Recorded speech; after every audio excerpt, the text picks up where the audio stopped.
Hello my strong friends. I have a quick training tip brought to you by the amazing athletes that are in my Be More group. One of them asked about touch and go deadlifts and versus full reset deadlift. So usually if you see me ever deadlift, I am completely stopping. I sometimes, when it's really heavy, I'll walk away from the bar. You'll see some lifters. One that comes to mind is Isabella von Weissenberg. Has a great video of her doing a really heavy triple, and she walks away from the bar and slaps herself in the face a few times and then reapproaches.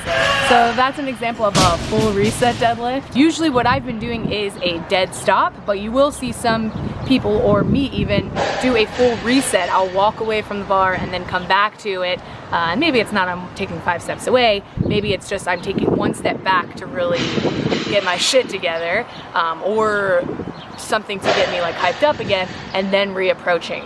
As opposed to a touch and go deadlift where you're maintaining tension on the bar, you're not doing a full reset, you're maintaining your tightness and going right from the ground back up. Sometimes you'll utilize some momentum, and a lot of people will be a little bit confused, especially some new lifters will see touch and go deadlifts, or they'll see other athletes do a full reset and they'll wonder, which one in a training program should I do?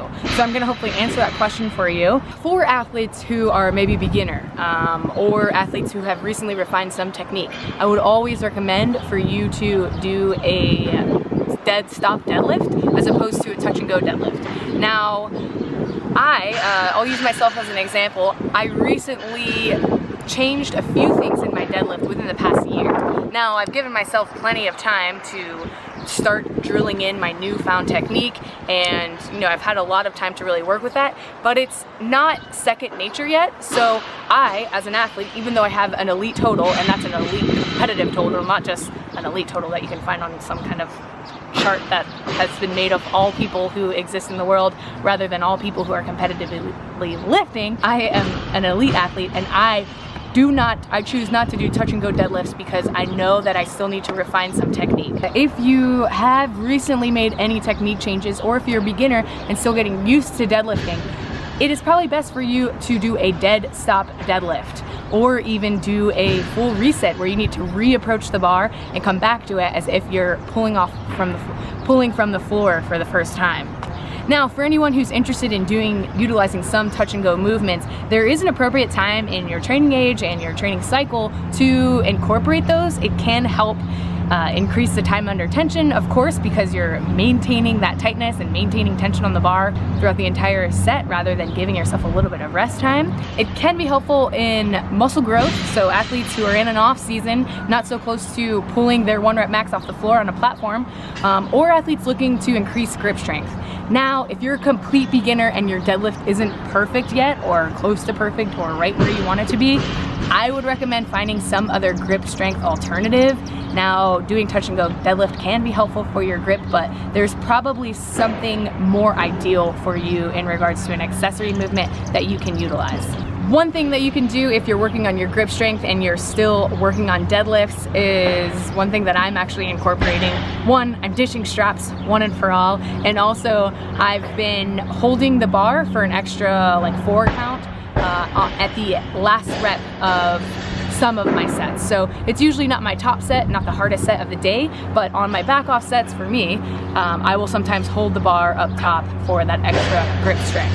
My point there is just because you're looking for some grip strength work, maybe touch and go deadlifts might not be the most ideal for you.